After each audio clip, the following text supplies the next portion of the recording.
This is how I scaled my business from $0 per week to thousands per week within a month. Hey, my name is Ron Rixer and welcome back to the channel. This is another episode for the bread and butter business that I'm running. This is the most successful and the fastest growing business that I have to date, at least.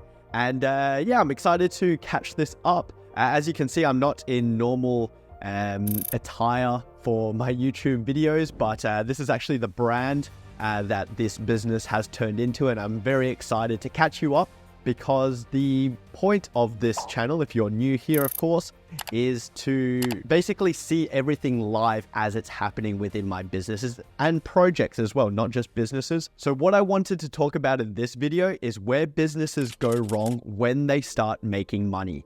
And we are so glad, by we, I mean my business partner and I, his name's Omar. We are so glad that we did not fall into this trap because it could have been very easy, and I know why people will fall into this trap. Basically, it's about keeping money within the business and reinvesting. Now, it sounds pretty obvious. Yes, let's reinvest money into the business, but a lot of people get caught up in making money. And Omar and I both have full-time jobs, so we do the standard daytime job, we go to the office, etc. We love the job, and our priority is to basically be able to put all of our time and effort into the job and create this sort of passive side hustle on the side. And that really saved us from this concept that really destroys a lot of small businesses when they start making money. Now, let me explain why. In order to grow a business, you have to think of it as a baby. So some of you may have children. I know some of my viewers that join us on Saturday live streams do have kids. I don't, although I'm still going to use this analogy because I think it's a great one. And you have to think of your new business like a baby, like a child, like an infant. And when you're starting off a business, you're investing time, you're investing money, and you're growing. It's growing. This baby is growing. It's becoming a toddler, and all of a sudden, you're starting to see a bit of a return on investment here. And all of a sudden, you go, all right, take care of me now. And this is where businesses go wrong. They start getting their first paychecks. They start making some money, and they go, where can I buy the newest shoes? Where can I buy the newest bags? What suit can I buy? Can I get this tailored? And they start thinking about the money. And this is where these businesses go wrong. They start taking money out of the business and they start going, hey, baby, I've taken care of you. Now you got to take care of me. And that's when the baby cannot sustain both your life and its own life. It needs to be self-sustaining. You need to sort of nurture it in order for it to become self-sustaining and not reliant on you. And this is why it was so important that Omar and I actually loved our jobs, because we just wanted to put all of our time into our standard jobs instead of this business and making it sustain our lifestyle. So we were able to work our jobs, get our paychecks, and live our lifestyle. And every dollar we made within the business, we just went, hey, that's staying in the business. That's its own thing now. It will take care of itself with the money that it earns. And that's why we didn't fall into this trap, is because we both love our jobs. Now, a lot of people do not love their jobs. We are very blessed. We are understanding of that. And that's why people go, the moment they get a paycheck, they go, all right, I'm leaving my job. I'm going to pursue my side hustle full time. And then they're making that baby support them. Whereas they should be staying in their job for a little bit longer to let that baby, that business, that new business start becoming self-sustaining, allowing that business to support itself before it's also supporting you. So because we're able to keep money within the business, we were able to scale this business a lot faster as well. We were able to reinvest that money and keep it growing, keep it within. Now, the goal of this business, of this side hustle, was to become that passive income. It's a little bit of a overused term. We know that we're going to be putting a lot of time into this still, but we wanted it to become as passive as possible, and we wanted it to become self-sustaining. So we needed to look for outside support. All right. So when Omar and I first started the business, we had a few bikes. Great, no problem. We could handle all three. We handle the sales. We then we give them the bike and we manage it. No worries. we started scaling this up. Once we started getting to 10 bikes, we went, hey, we don't want to put too much of our time and effort in there.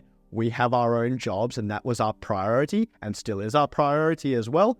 And we, instead of going, okay, we're just going to do this full time, we went, can we get external support in order to keep this business scaling without us being completely involved and it all revolving around us? How we did this is we got our own first employee, and we did not want to pay a salary.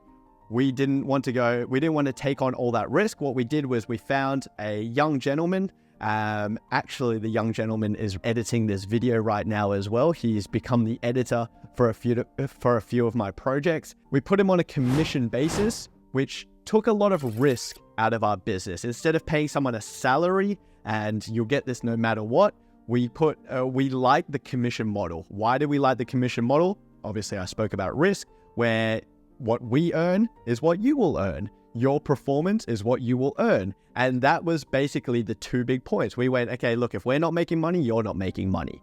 All right. And then also, the better you perform in your sales and the better you can get riders in to rent off us, the more you will be paid. And this was very important for the growth of our business at the beginning. Now we started outgrowing ourselves. Okay. So there was 3 of us doing it. We needed more help. We had about 30 bikes at this point, and we went, all right, how can we get more people involved? And this is when we started looking for salary roles.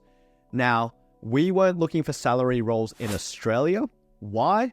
It was virtual. You can do it anywhere in the world. So obviously we were going to look for our cheapest option, but we did not want to leave our network. We wanted to keep it within our network. So what we did is we went out to friends and family. I'm half Filipino, so I went out to friends and family in the Philippines. We were not underpaying them, of course. We were paying them a fair wage in the Philippines, which is a lot cheaper here in Australia with the minimum wage requirements. We ended up with 2 great employees offshore, and now we're able to scale this business so much further because now we've got 2 people on sales and acquisition. We got 1 that only focuses on management, and we were able to absolutely explode and keep growing the business. So being able to bring in support plus keeping all of the money within the business without taking that money out and reinvesting, buying new bikes, scaling, getting bigger and bigger, we were able to advance this business to where it is now over a couple of months. And it was a crazy growth, but we're able to do it reasonably cheap through commission roles as well as offshore employees. We're getting close now to actually catching up to where the story is now of how Volar started and the hurdles, etc. that we had. If you did learn something, or if you do want to keep up to date with what's going to happen in this business as well as every other business or project that I'm running at the moment, it's very important that you subscribe and keep up to date with each episode. These will soon be pretty live. By pretty live, I mean up to date. These are the hurdles. These are what we're doing now. Right now, we're still in catch-up mode. I really want to pump out a lot more of these videos on this series so we can catch this up, because it's very exciting where the business is now, and it's very unexpected as well. I think we're only a couple of episodes away to start talking about what is happening right now, but I think this was an important one to get out. This is one that really catches a lot of businesses at the beginning when they start making money, and I hope you don't make that same mistake. Keep that money within your business, keep reinvesting it, keep looking at ways to scale and making sure that you sustain your own lifestyle by making money elsewhere if possible. I think it's very, very important, but make sure you subscribe if you want to keep up to date, and I'll see you in the next episode.